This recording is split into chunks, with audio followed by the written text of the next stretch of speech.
Hello, chemistry students. Professor Sean McMahon here, and this is Chapter 9, Solution Chemistry, Lecture 3. So last lecture, we really focused on discussing the difference between dilute and concentrated solutions by measuring concentration through quantitative measurements such as mass to mass percent solution concentration, volume to volume percent solution concentration, and mass to volume percent solution concentration. So we're going to continue our discussion with solution concentration calculations, but in this lecture, our focus is going to be on one that's used more in terms of chemistry.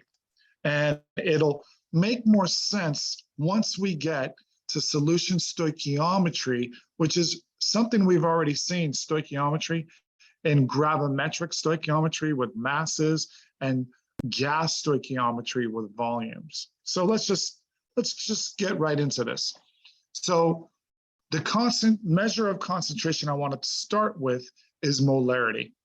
Molarity, sometimes referred to as molar concentration, is basically a way for us to measure how strong something is, and it's moles per liter of solution. So remember, and of the percent ones, we were doing gram over grams of solute over grams of solution, or we were doing for the volume to volume, milliliters of solute to milliliters of solution, or the mass to volume, we were doing grams of solute over milliliters of solution. But now we're doing moles. And the reason why is because, again, in chemistry, a mole is a way for us to count the number of particles.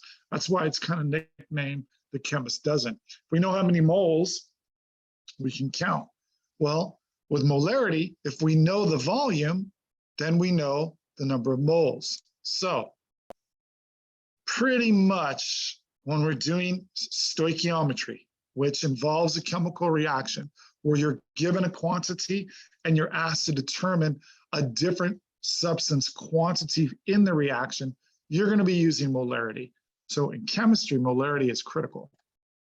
So what's a way that I can measure or prepare? Let's say I was in a lab and I wanted to prepare a 1 molar sodium chloride solution. Basically, molar just means a solution that is 1 molarity. Now, this big M stands for molarity, and I could add the TY right here. Basically, what 1.0 molar is saying, there's 1.0 moles of sodium chloride per 1 liter of solution. So I know from molar mass, okay, so we're taking all our existing knowledge, that there's 58.5 grams of sodium chloride for 1 mole. And again, I'm just using the periodic table. I can get a volumetric flask and add the 58.5 grams of sodium chloride to the volumetric flask. Pour a little bit of water in it. It has that nice round bottom. I don't want to fill it to the top because it'll be harder to dissolve. If I just fill it halfway, I can really stir that volumetric flask and get it to dissolve, and then do what's called bring it up to volume with the remaining requirement. I could bring up the water level, put a cap on it, invert it a couple of times so it's evenly mixed. It's a nice homogeneous mixture because it's a solution, and I can bring it up to a 1.0 liter mark. And that 1 mole per liter would give me a 1 molar sodium chloride solution. So adding water to the 1 liter mark gives me 1 mole. So molarity can be used as a conversion factor because it's giving something in terms of moles of the solute, what's dissolved in the total solution. But now the unit for the solution is liters instead of milliliters. It's not really an issue because we can easily convert between milliliters and liters using the metric system with 1,000 milliliters, and we know this because we've been doing it all along, equals 1 liter. So if I have a 0.500 molar sodium chloride solution, again, big M stands for molarity, short, we say molar because I don't know why. We just do. I want you to think conversion factor. It's basically 0.5 moles of sodium chloride per liter, and I can flip this. That's basically what molarity is.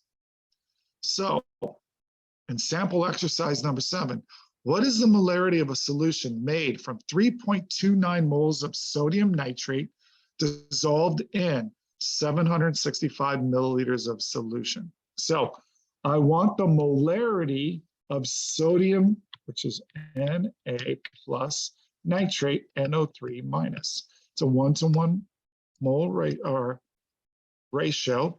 So I want that. So how do I do that? That's going to be moles of sodium nitrate per liter of solution, right? So the easiest way to do that is I can convert those 765 mils into liters. How? Well, there's 1,000 mils in 1 liter. So basically, I'm just moving my decimal over 3 times. Some of you are so good, you don't even, whoops, I put milliliters, my bad, liters. Some of you are so good, you know, if I divide by 1,000, just move the decimal over 3 times. And now I can just plug it into my equation. So 3.29 moles of sodium nitrate divided by the 0.765 liters gives me a 4.30 molar solution. Now, again, whenever you see big M, right, the way you should be thinking is this is 4.30 moles per 1 liter of solution. That's what big M is, moles of solute per liter. Let's try another one. Calculate the molarity of a solution made by putting 15.5 grams of sodium chloride into a beaker and adding water to make 1.5 liters. So if I want the molarity of sodium chloride, it's moles per sodium chloride, because that's my solute, per liter. Well, they give me grams. I can easily convert grams to moles using molar mass. 58.5, we did that in the example. So molarity is moles per liter. I already have liters, it's 1.50 liters. So convert the grams to moles. How? 15.55 grams divided by the molar mass of sodium chloride, 58.5 or 58.45 or 58.44. That unit cancels, I'm left with moles. I underline the 5 because this 15.5 is 3 sig figs. Okay, but I want to minimize rounding error, so I leave 1 beyond. So I divide the 0.2652 moles of sodium chloride by 1.50 liters, and my final answer does have 3 sig figs, and it's 0.177 molarity. What that basically means is there's 0.177 moles of sodium chloride per 1 liter of this solution. That's what it means. C, how many grams of copper 2 fluoride are needed to make 6.7 liters of a 1.2 molar solution? So first, we got to figure out copper 2 fluoride. So copper 2, Cu2 plus fluoride, F minus. When I crisscross, I need 2 of the fluorides per 1 copper 2. When I see the 1.2 molar, I'm thinking that's 1.2 moles of copper 2 fluoride per 1 liter. Well, I'm starting with 6.7 liters. So from liters, I can go to moles of copper 2 fluoride using molarity right here, because that's what this is, molarity. And from moles of copper 2 fluoride, I can easily get grams of copper 2 fluoride. How? Molar mass. I can go to the periodic table, look up from the formula the molar mass. So there's 6.6 liters. In 1 liter, there's 1.2 moles of copper 2 fluoride. And 1 mole of copper 2 fluoride, the molar mass is 101.543. Get it from a periodic table. moles cancel, and I'm left with, I would need 820 grams of copper 2 fluoride. So basically what this is saying, I want to make a solution of 1.2 molar copper 2 fluoride, and I want 6.7 liters. How do I do that? Well, I would have to measure out 820 grams of the copper 2 fluoride and bring it up to a final volume of 6.6 liters. So add water, dissolve it, bring it up to this volume, and then I would get that concentration. Let's try one more. How many liters of a 0.1 molar aqueous solution of sodium hydroxide, strong base, can be prepared from 10 grams? Okay, so I have grams of sodium hydroxide. Using molar mass, I can get moles. Now, why is that important? Molarity is just 0.11 moles of sodium hydroxide per liter. So once I have moles, and I got it from the grams using molar mass, right? Because molar mass is grams per mole. I can convert moles to liters using molarity, big M, because that's moles per liter. So in 10 grams of sodium hydroxide, the molar mass is basically 40 grams of sodium hydroxide per mole. There's 0.1 moles of sodium hydroxide per liter. How do I know this? It's a 0.1 molar solution. I just flipped it. I flipped the conversion factor. And I'm left with 2.50 liters. 3 sig figs because the numbers in the problem are 3 sig figs. So to get a 0.1 molar solution from 10 grams of sodium hydroxide, I would have to dissolve it in 2.5 liters. So I would have to have 2.5 liters, measure out the 10 grams, add enough water to dissolve it, and then bring it to volume. Now, you may remember from the previous lectures when we were discussing molecular equations, total ionic and net ionic, and we talked about solubility of ions. Remember, when we throw soluble salts in, they dissociate and give us ions. So we can actually have separate ion concentrations.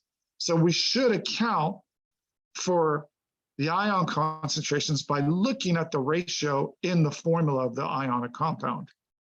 So for example, if I took 1 mole of magnesium chloride, right? And I don't even need to put this one in front because if I have it, I know that the coefficient's 1. If I throw it in solution, it's going to break apart to 1 magnesium ion, but 2 chloride. And that's because it's aqueous and there's a subscript of 2.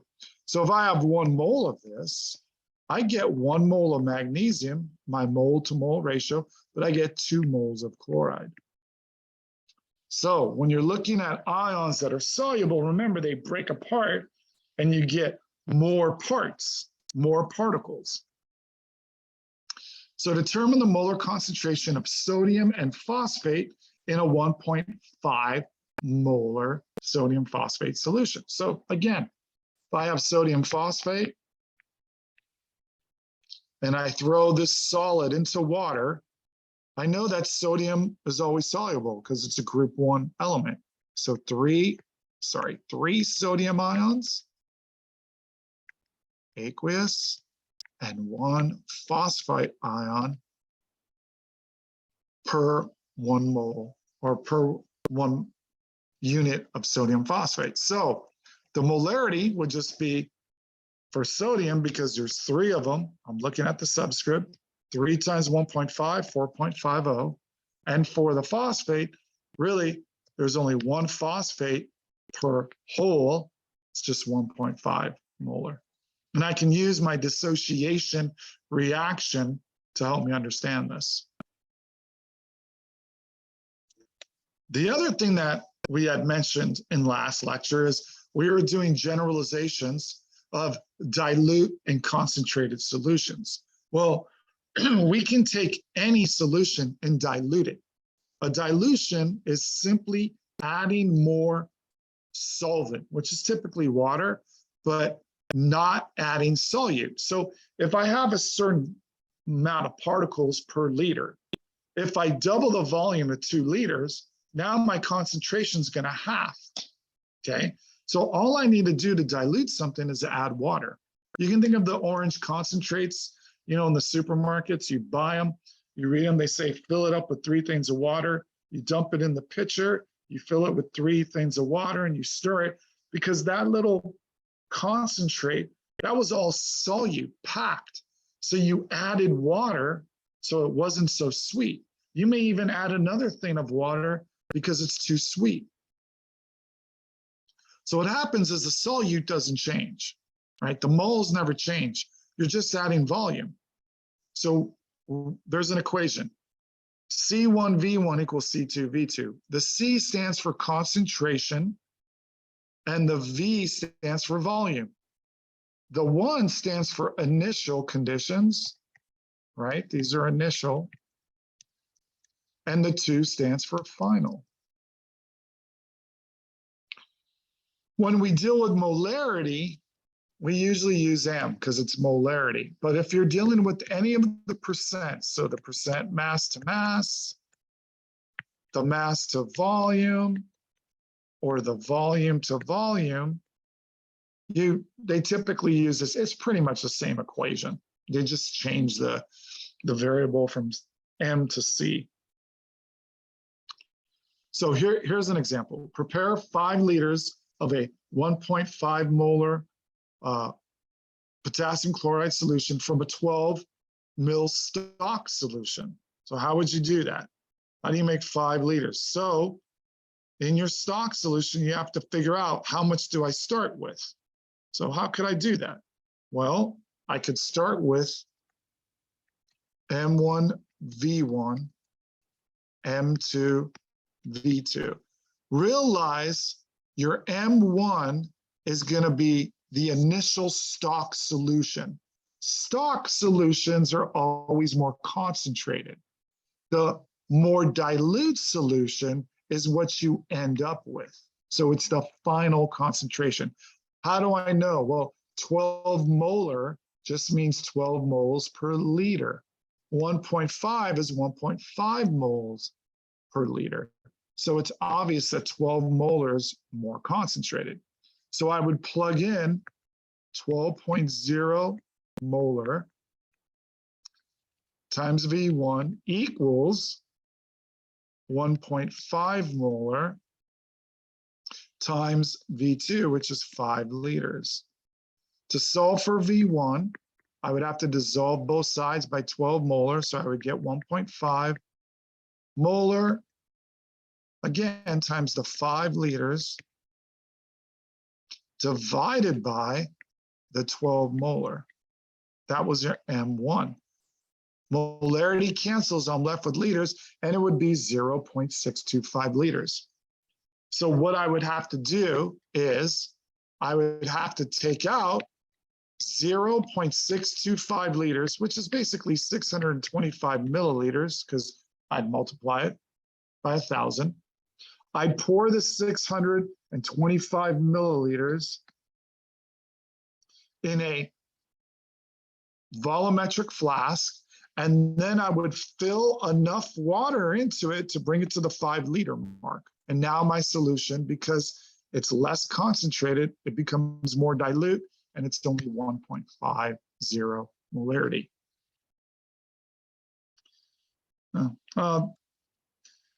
And actually, I'm sorry, I shouldn't have skipped this. I really like this. What it's showing in this calculation right here, M1, V1, M2, V2, is that your concentration, your moles of solute are equal. So I added a certain number of particles in here. I didn't add any more particles. I just spread the particles over a larger volume. And a way you can do this is you can see that 12 moles per liter times 0.625 liters is equal to 1.5 moles per liter times 5 liters, because they both have 7.50 moles of solute. So the moles of solute is equal. All I did was add volume. And in this case, because it's chemistry and typically the universal solvent is water, I'm adding H2O. So what is the percent mass of volume of a solution prepared by diluting 10 mils of a 9% sodium hydroxide to 60 mils? So this is actually the C1V1 equals C2V2. When I read this, I'm diluting a stock solution. So this is my initial volume and my initial concentration. This is my final volume, and I'm looking for the percent after I dilute it. What is the percent of solution by diluting this? So this must be my stock. And you can see I'm going from 10 mils of this 9%, and I'm adding another 50 mils of water to get me to 60 mils.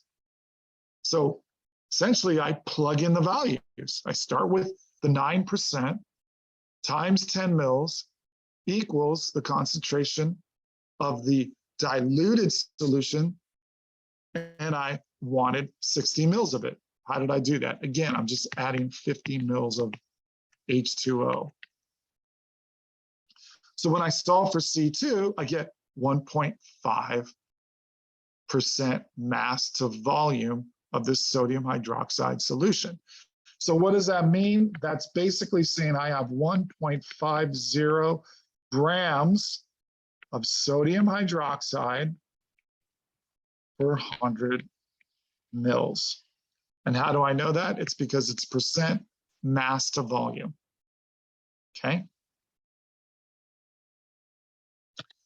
To what volume should I dilute a 0.1 liter of a 15 molar sodium hydroxide solution to obtain 1 molar sodium hydroxide solution? So I'm going from 15 molar to 1 molar. So this is my initial concentration, M1, and I need to start, I'm starting with only 0.1 liters of it, but I want my final concentration to be 1 mil or 1 molar. So what's my total volume going to be? So M1V1 equals M2V2. Why am I using M instead of C? Because molarity. You could still use C. It really doesn't matter. I have M1, 15 molar, V1, 0.100 liters of it, 100 mils, and I want a 1 molar solution. So I'm looking for V2. How do I do that? Divide both sides by M2. So that's how I got this. Now I plug it in.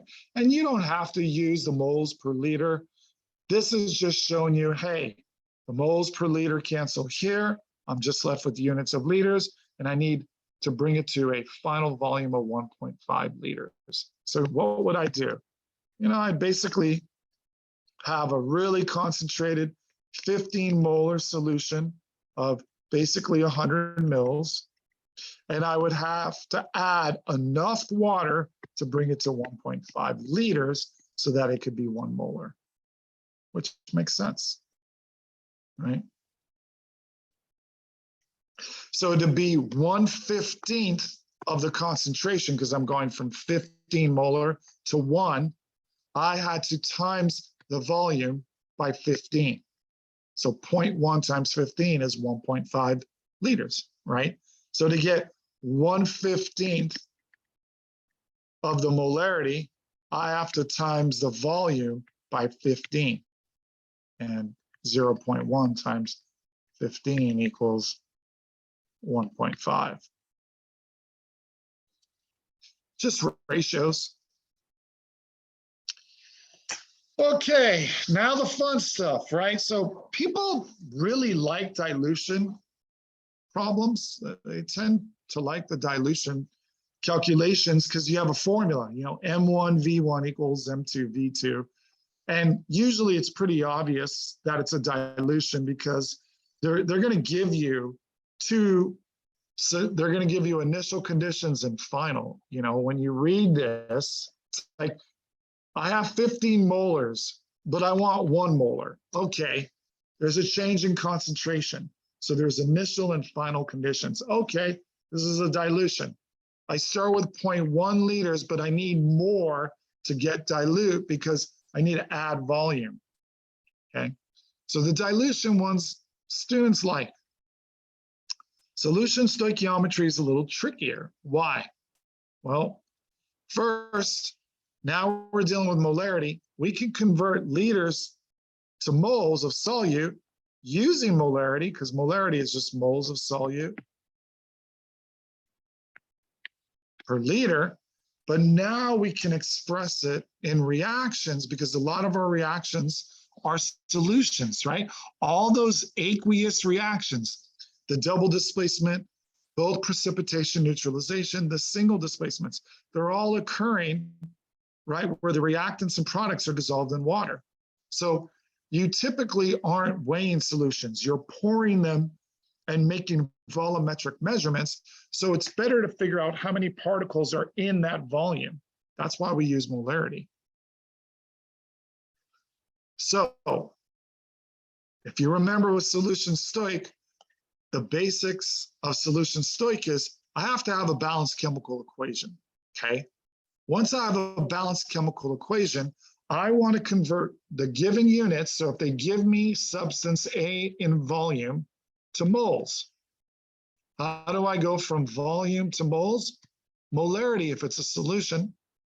Then I want to go from moles of substance A. I started with mils or liters. I want to go, because I need to figure out the volume of substance B. Well, in the balance equation, I can use my mole to mole ratio like we did before. And then go from moles of the substance B, what I'm looking for, to volume using molarity again. So the conversion factor between moles of A and B are the coefficients from the balance equation. That's why the first step for stoich was balanced chemical equation. So here's a reaction, right? And what I notice is I have calcium carbonate, which is a solid, okay? Carbonates tend to be insoluble. I'm adding hydrochloric acid. This is HCl, so it's one of the strong acids. It completely dissociates, and it produces calcium chloride, which is dissolved, CO2 gas, and liquid water, okay? And it's balanced for me. And I want to see how many milliliters of hydrochloric acid is required to react with 4.85 grams of calcium carbonate. So the good thing, I have a balanced chemical equation. So step 2 is to convert whatever's given into moles. Now, people get confused because they see the 4.85 grams and they see the molarity. So they're thinking, well, I've been given 2 things. It's true. But remember, molarity is a mole ratio. It's a conversion factor.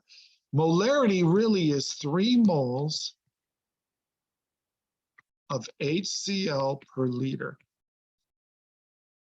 So if I want to end with just milliliters of HCl, I wouldn't start with moles of HCl per liter, okay? I wouldn't start with the ratio if I don't end with the ratio. So molarity is a conversion factor, it's a ratio. I want to start with the 4.85 grams. And someone might say, well, how do I get to HCl? Well, I'm going to convert, this is not the greatest.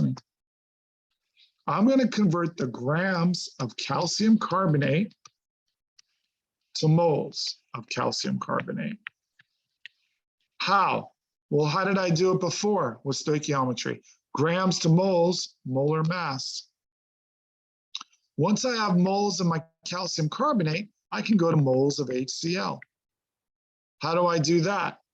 Well, there's 1 mole of calcium carbonate per 2 moles of HCl, mole ratio. And then from moles of HCl, I can go to liters of the solution. How? That's what this does. Every 3 moles of HCl gives me 1 liter.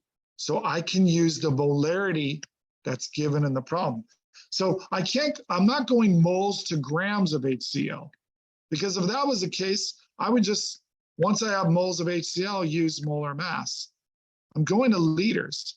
So I'm not weighing this. So I need something that I'm pouring, a measurement to count the number of particles. That's molarity because of liters. So when I look at this, I have 4.85 grams of calcium carbonate. I'm going to convert that to moles. How? Molar mass. So grams of calcium carbonate cancel. I'm going to go from moles of calcium carbonate to moles of HCl. How? Mole to mole ratio in the balanced chemical equation. 1 mole of calcium carbonate per 2 moles of HCl. That cancels. And then from moles of HCl, I'm going to use my molarity, which is a ratio where there's 3 moles per 1 liter. But we know that they want milliliters, right? Because they're saying it right here. So there's 1,000 mils in 1 liter. So I can just switch this right here. And when I do that, the moles of HCl cancel and I'm left, oh, look at that, I didn't realize I did that, with 32.3 mils of HCl. So solution stoichiometry is a little bit tricky. And we can use solution stoichiometry with grams like we did here, or if we were at STP dealing with a gas like CO2, we can use Avogadro's molar volume, where there's 22.4 liters per mole of any gas, CO2 or any gas, under standard temperature and pressure conditions. So now the stoichiometry is all kind of coming together. Let's try another example, okay? Consider the following precipitation reaction.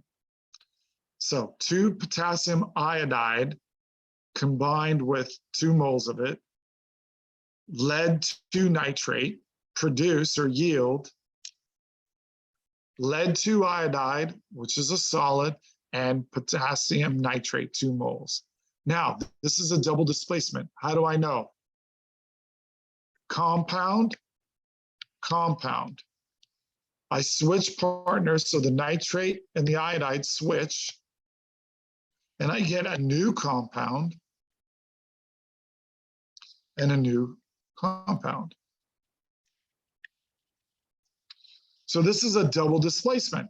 More specifically, it's a precipitation. Why? A solid was produced.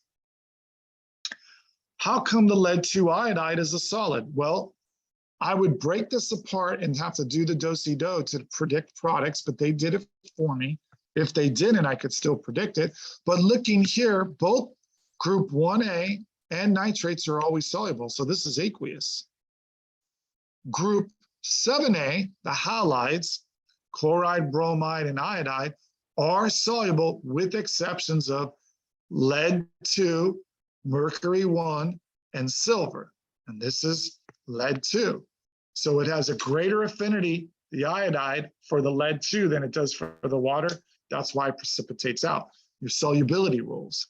And from last lecture, you could write the total ionic reaction and the net ionic for this particular reaction. But all we're doing now is we're focusing on the stoichiometry. So how much of a 0.115 molar potassium iodide solution in liters? So I'm looking for liters of my potassium iodide. Okay, so I want liters of potassium iodide.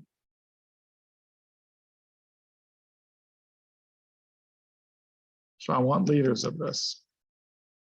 Will precipitate all the lead from 0.104 liters of a 0.225 molar lead nitrate solution. Okay, So I want potassium iodide liters. So I cannot start with potassium iodide. I must start with lead 2 nitrate. Well, which one do I start with? Do I start with the 0.104 liters, or do I start with the molarity, which is really a ratio of 0.225 moles of lead 2 nitrate per 1 liter? Well, if they want liters as my final answer, it's not a ratio. So if I don't end in a ratio, I don't want to start with one. So I'm going to start with the liters of the lead 2 nitrate, and from molarity get moles. And then from lead 2 nitrate, the moles, I know it's a 1 to 2 mole ratio with potassium iodide. And then I also have the potassium iodide concentration, which is 0.115 moles per liter of potassium iodide, and I can get liters. So we're starting with the 0.104 liters of lead nitrate. 1 liter, there's 0.225 moles of lead 2 nitrate. How do I know that? Molarity. Molarity is just a ratio, moles to liter. So now I have moles of lead 2 nitrate, but I want liters of potassium iodide. So they give me a substance, a quantity, and I want a new quantity of a different substance. They give me liters of lead 2 nitrate, but I want, right, what do I want? I want liters of potassium iodide. So I have to go from 1 mole of lead 2 nitrate to 2 moles of potassium iodide from the balance equation. Oh, there's a little typo here. This should be a 2. That's missing a 1. So I cancel out the moles of lead 2 nitrate, and I get 2 moles of the lead, or I'm sorry, of the potassium iodide from the balance equation right here. And then from the moles of potassium iodide, I can go to liters. How come? Well, the 0.115 molarity of potassium iodide, remember, it's just a ratio. It's 0.115 moles of potassium iodide per liter. Well, I can get rid of moles by taking this and just flipping it. And now I have 0.115 moles of potassium iodide in the denominator, which cancels out this ratio's numerator unit, and I'm left with liters. Then when I multiply it all out, I'm going to have 3 sig figs, and it's 0.407, sorry, the unit liter was left out, liters of potassium iodide. Yep. So that is using molarity, right? Because we learned what molarity is. It's another way of measuring concentration other than percents. The reason why molarity is so important, we can use it in solution stoichiometry because we can use our balanced chemical equation and the mole ratios in our balanced chemical equations. But look at the coefficients, look at the mole ratios to do stoichiometry, right? Because once we have moles, if we have molarity, we can go to liters and then milliliters, right? If we have molar mass, we can go to grams.